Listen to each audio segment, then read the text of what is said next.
Assalamualaikum warahmatullahi wabarakatuh. Nama saya Syed Zekil Fares dari Prodi Administrasi Publik NIM 2417027. Hari ini saya akan mempresentasikan PowerPoint saya yang berjudul Materi Perorganisasian dan Pergerakan. Perorganisasian. Menurut James Demony, organisasi adalah bentuk setiap perserikatan manusia untuk mencapai tujuan bersama. Dan juga menurut George R. Terry, organisasi adalah mengalokasikan seluruh pekerjaan yang harus dilaksanakan antara kelompok kerja dan menetapkan wewenang relatif serta tanggung jawab masing-masing individu yang bertanggung jawab untuk setiap komponen kerja dan menyediakan lingkungan kerja yang tepat dan sesuai.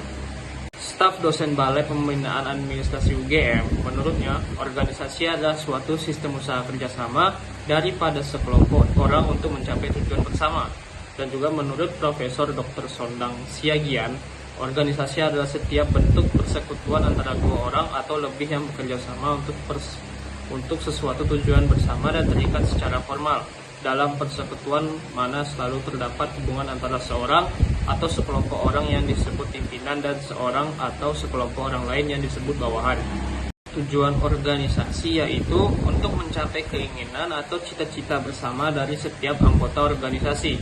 Tujuan organisasi dapat bervariasi tergantung pada jenis dan bidang organisasi. Bentuk organisasi ada 4, yaitu lini atau garis line organization, organisasi staff organization, organisasi lini atau garis dan staff, line and staff organization, organisasi tipe panitia, committee type of organization. Manfaat organisasi yaitu mengatur kerja dan kerjasama yang sebaik-baiknya, mencegah keterlambatan dan kesulitan kerja, mencegah kesimpangsiuran kerja, menentukan pedoman-pedoman kerja. Pengumpulan data. Pengumpulan data dalam perorganisasian adalah proses sistematis dan terstruktur untuk mengumpulkan, mengolah, dan menganalisis data dalam organisasi untuk mendukung pengambilan keputusan, perbaikan kinerja, dan pengembangan strategi.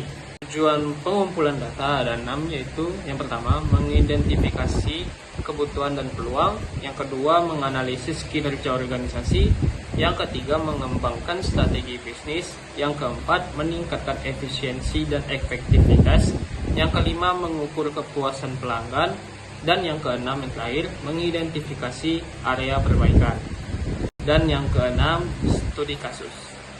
Langkah-langkah pengumpulan data yaitu tentukan tujuan, identifikasi sumber data, pilih metode pengumpulan, kumpulkan data, analisis data, dan penyajian hasil.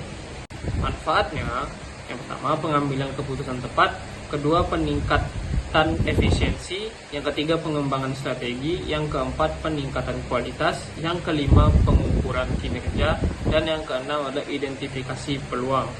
Kesimpulannya adalah, dalam perorganisasian manajemen adalah bahwa manajemen yang efektif dan efisien sangat bergantung pada perencanaan yang matang, perorganisasian sumber daya yang tepat, kepemimpinan yang inspiratif, serta pengendalian yang baik. Dalam konteks organisasi, manajemen bertujuan untuk mencapai tujuan dengan memanfaatkan sumber daya secara optimal, memotivasi anggota organisasi, dan memastikan bahwa semua aktivitas berjalan sesuai rencana. Pergerakan. Menurut George R. Terry, menempatkan semua anggota kelompok agar bekerja secara sadar untuk mencapai tujuan yang telah ditetapkan sesuai dengan perencanaan dan pola organisasi. Dan menurut Profesor Dr. Mr. S. Prajudi Atmosudirjo, pengaktifan orang-orang sesuai dengan rencana dan pola organisasi yang telah ditetapkan. Dan juga menurut Profesor Dr. Haji Arifin Abdurrahman, MPA, kegiatan manajemen untuk membuat orang lain suka dan dapat bekerja. Istilah pergerakan, actuating, yaitu pergerakan orang lain secara umum dari belakang. Directing, yaitu pergerakan orang lain dengan memberikan petunjuk-petunjuk dan pengarahan. Pimpinan terkesan jauh dari pelaksana dan berada di samping.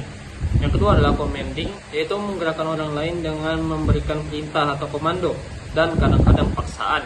Pemimpin terkesan berada di atas. Motivating, yaitu menggerakkan orang lain dengan memberikan instruksi, alasan, bimbingan, nasihat, dan koreks. Pemimpin terkesan berada di tengah-tengah. Yang ketiga yaitu staffing, yaitu menggerakkan orang lain dengan menempatkannya pada fungsi yang sesuai ataupun dengan memberikan jabatan tertentu. Yang keempat, motivating, yaitu menggerakkan orang lain dengan memberikan instruksi, alasan, bimbingan, nasihat, dan koreksi. Pemimpin terkesan berada di tengah-tengah. Yang kelima, staffing lagi, yaitu menggerakkan orang lain dengan menempatkannya pada fungsi yang sesuai ataupun dengan memberikan jabatan tertentu. Yang keenam adalah leading, yaitu menggerakkan orang lain dengan memberikan contoh dan teladan yang baik. Teori kebutuhan. Teori kebutuhan adalah suatu kesenjangan atau pertentangan yang dialami antara suatu kenyataan dengan dorongan yang ada di dalam diri. Teori tingkat kebutuhan, hierarchy of needs, oleh Abraham Maslow, ada 5 tingkatannya, yaitu kebutuhan fisiologis sebanyak 85%, kebutuhan rasa aman 70%, kebutuhan untuk merasa memiliki 50%, kebutuhan akan harga diri 40%, dan kebutuhan untuk mengaktualisasikan diri 10%. Teori kebutuhan manusia oleh David McClelland ada 3, yaitu yang pertama need for achievement, kebutuhan untuk berprestasi, yang kedua need for affiliation, kebutuhan untuk berafiliasi, need for power, yang ketiga kebutuhan untuk berkuasa. Teori existence, relatedness, dan growth oleh Alder Fehr. Existence needs, kebutuhan ini berhubungan dengan fisik dari eksistensi pegawai seperti makan, minum, pakaian, bernafas, gaji, keamanan kondisi kerja, fringe benefits. Yang kedua, relatedness needs, kebutuhan interpersonal, yaitu kebutuhan dalam berinteraksi dalam lingkungan kerja. Dan yang ketiga, growth needs, kebutuhan untuk mengembangkan dan meningkatkan hal pribadi. Hal ini berhubungan dengan kemampuan dan kecakapan pegawai. Teori X dan Y oleh Douglas McGregor. Yang pertama, teori X berasumsi umumnya manusia tidak senang bekerja dan berusaha untuk menghindar jika mungkin. Pada umumnya manusia ini harus diawasi secara paksaan dan diberi hukuman untuk tujuan organisasi. Pada umumnya manusia tidak mempunyai ambisi, tidak menginginkan tanggung jawab, bahkan lebih sukar untuk diharapkan. Motivasi untuk seseorang menurut teori X hanya berlaku lower needs, kebutuhan tingkat dasar atau rendah.